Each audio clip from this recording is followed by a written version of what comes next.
प्रियजनों, नमस्कार। सुगम ज्ञान संगम में आपका स्वागत है। पिछले वीडियो में आपने चाणक्य नीति के प्रथम अध्याय को यथारूप सुना और सराहा। इस वीडियो में दूसरे अध्याय का श्रवण करेंगे। भले ही कुछ समय लगे, किंतु मेरा यह प्रयास रहेगा कि संपूर्ण चाणक्य नीति को इसी रूप में इस चैनल के माध्यम से समाज के सामने रखूं, ताकि आचार्य चाणक्य की नीतियों के संदर्भ में कुछ तथाकथित लोगों द्वारा जो गलत धारणाएं फैलाई गई हैं, उसका निवारण हो। इस चैनल के माध्यम से अपनी किसी भी वीडियो की ओर आकर्षित करने का उद्देश्य मेरे मन में कभी नहीं रहा है और ना ही रहेगा, लेकिन दर्शकों की समझ और सूझबूझ देखकर मुझे लगता है कि समाज में अच्छी चीजों को ग्रहण करने वाले लोग आज भी हैं। YouTube वीडियो देखने का केवल माध्यम है। अच्छाई और बुराई की समझ यदि हम में नहीं है तो गुमराह होने में तनिक भी समय नहीं लगेगा। इसी तरह चाणक्य नीति में भी यदि चाणक्य के भावार्थ को समझे बिना उनकी नीतियों का केवल शाब्दिक अर्थ समझना महान मूर्खतापूर्ण कार्य होगा और एक तरह से उनका अपमान भी। उनकी नीति धर्म से युक्त है, अतः एक तरफा अर्थ लगाना हमारी नासमझी का परिचय है। खैर, आइए दूसरे अध्याय का अध्ययन करें। पहले श्लोक का अर्थ है, झूठ बोलना, बिना सोचे समझे किसी कार्य को प्रारंभ कर देना, दुस्साहस करना, छल कपट करना, मूर्खतापूर्ण कार्य करना, लोभ करना, अपवित्र रहना और निर्दयता, ये स्त्रियों के स्वाभाविक दोष हैं। किसी भी चीज का जब अन्वेषण किया जाता है तो उसकी बाहुल्यता देखी जाती है। यहां स्त्रियों के दोष बताने का अभिप्राय यह नहीं है कि आचार्य चाणक्य स्त्री जाति की आलोचना कर रहे हैं। उनका कहना है कि अधिकांश स्त्रियों में यह दोष कुछ न कुछ मात्रा में होते हैं, किंतु सभी स्त्रियां ऐसी ही हों, यह कदापि नहीं हो सकता। अतः उन्होंने स्वाभाविक दोष कहा है, अवश्यंभावी नहीं। दूसरे श्लोक का अर्थ है, भोजन के लिए अच्छे पदार्थों का प्राप्त होना, उन्हें खाकर पचाने की शक्ति होना, सुंदर स्त्री का मिलना, उसके उपभोग के लिए काम शक्ति होना, धन के साथ साथ दान देने की इच्छा होना, ये बातें मनुष्य को किसी महान तप के कारण प्राप्त होती हैं। श्लोक में आए तपसः फलम का अर्थ है कठोर श्रम और आत्म संयम। पूर्व जन्म के पुण्य अर्थात अच्छे कर्मों से ही व्यक्ति का प्रारब्ध अच्छा होता है। जिसका प्रारब्ध अच्छा हो, उसके ही जीवन में ऊपर कही गई बातें एक साथ देखने मिलती हैं। अन्यथा भोग के पदार्थ तो मिल जाते हैं, लेकिन भोगने की शक्ति नहीं होती। उदाहरण के तौर पर किसी धनवान को मधुमेह अर्थात डायबिटीज हो तो मिठाई रहते हुए भी वह मिठाई खा नहीं सकता, अर्थात उसके प्रारब्ध में भोग के पदार्थ तो हैं, किंतु भोग भोगने की शक्ति नहीं है। यही बात स्त्री और धन के संदर्भ में भी समझनी चाहिए। इसलिए चाणक्य कहते हैं, ये बातें एक साथ होना मनुष्य के किसी महान तप का प्रभाव है। तीसरे श्लोक का अर्थ है, जिसका बेटा वश में रहता है, पत्नी पति की इच्छा के अनुरूप कार्य करती है, जो व्यक्ति धन के कारण पूरी तरह संतुष्ट है, उसके लिए पृथ्वी ही स्वर्ग के समान है। आचार्य चाणक्य का कहना है, जो व्यक्ति धन धान्य, घर परिवार, संतान आदि से संपन्न हो और ये सब उसके अनुकूल हो, उसके लिए यह धरती ही स्वर्ग है। चौथे श्लोक का अर्थ है, पुत्र उन्हें ही कहा जाता है जो पिता के भक्त होते हैं। पिता भी वही है जो पुत्रों का पालन पोषण करता है।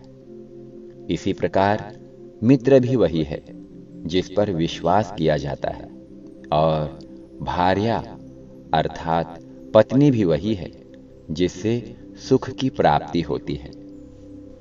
इस श्लोक में चाणक्य ने पिता पुत्र, मित्र और पत्नी के कर्तव्य पालन का उल्लेख किया है। अपने कर्तव्य पालन से स्वयं के साथ औरों को भी सुख की प्राप्ति होती है। पांचवें श्लोक का अर्थ है, जो पीठ पीछे कार्य को बिगाड़े और सामने होने पर मीठी मीठी बातें बनाए, ऐसे मित्र को उस घड़े के समान त्याग देना चाहिए जिसके मुंह पर तो दूध भरा हुआ है परंतु भीतर विष हो। कुछ व्यक्ति ऐसे होते हैं जो हमारे सामने मीठी मीठी बातें करेंगे और पीठ पीछे बने काम को भी बिगाड़ देते हैं। ऐसे लोगों से मित्रता हो जाए तो उनका त्याग कर देना चाहिए, क्योंकि ऐसा मित्र व्यक्तिगत और सामाजिक वातावरण को भी हमारे प्रतिकूल बना देता है। आचार्य चाणक्य ने ऐसे लोगों की तुलना उस घड़े से की है जिसके ऊपरी भाग पर दूध है और भीतर विष भरा हुआ है। छठे श्लोक का अर्थ है, जो मित्र खोटा है उस पर विश्वास नहीं करना चाहिए, और जो मित्र है उस पर भी अति विश्वास नहीं करना चाहिए, क्योंकि ऐसा हो सकता है कि वह मित्र कभी नाराज होकर सारी गुप्त बातें प्रकट कर दे। ईश्वरीय चिंतन को छोड़कर किसी भी चीज का अत्यधिक होना ठीक नहीं होता।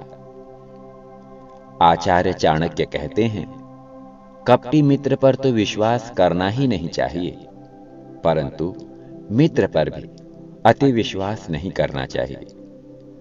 इसका कारण वे बताते हैं, किसी कारणवश यदि वह नाराज हो गया तो सारे भेद खोल देगा, क्योंकि जो बहुत अच्छा मित्र बन जाता है वह घर के सदस्य जैसा हो जाता है।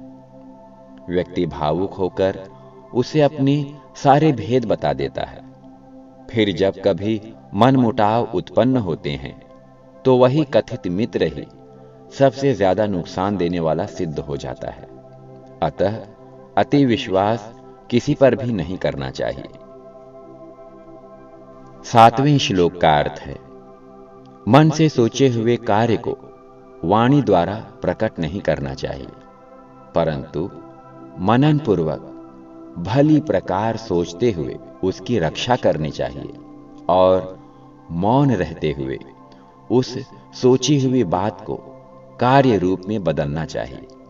जिस कार्य को मन में संकल्प रखकर करना है उसे गुप्त रूप से करते रहना चाहिए। पूरा हो जाने पर लोग अपने आप परिचित हो जाएंगे, परंतु पहले ही बता देने पर कार्य पूरा न होने पर जग हंसाई होती है। अतः बुद्धिमान को कहने से अधिक करने के प्रति प्रयत्नशील रहना चाहिए। आठवें श्लोक का अर्थ है, मूर्खता और जवानी निश्चित रूप से दुखदायक होती है। दूसरे के घर में निवास करना अर्थात किसी पर आश्रित होना तो अत्यंत कष्टदायक होता है। जवानी में ही मूर्खतापूर्ण कार्य अधिक होते हैं। काम क्रोध से उत्तेजित युवान मूर्खतापूर्ण कदम उठा लेते हैं और जिंदगी भर पछताते हैं। अतः आचार्य चाणक्य का कहना है, मूर्खता और जवानी निश्चित रूप से दुखदायक होती है। परंतु इनसे भी अधिक कष्टदायक है दूसरे के घर में रहना, क्योंकि दूसरे के घर में रहने से व्यक्ति की स्वतंत्रता छिन जाती है, जिससे व्यक्तित्व का पूर्ण रूप से विकास नहीं हो पाता। 9वें श्लोक का अर्थ है, सभी पहाड़ों पर रत्न और मणियां नहीं मिलती, न ही प्रत्येक हाथी के मस्तक में गजमुक्ता नामक मणि होती है। प्रत्येक वन में चंदन भी उत्पन्न नहीं होता। इसी प्रकार सज्जन पुरुष सब स्थानों पर नहीं मिलते। आचार्य चाणक्य के अनुसार हर जगह पर सब कुछ उपलब्ध नहीं होता। विशिष्ट वस्तुएं विशेष स्थानों पर ही होती हैं। उन्हें वहीं ढूंढना चाहिए और उसी के अनुसार उसका मूल्यांकन भी करना चाहिए।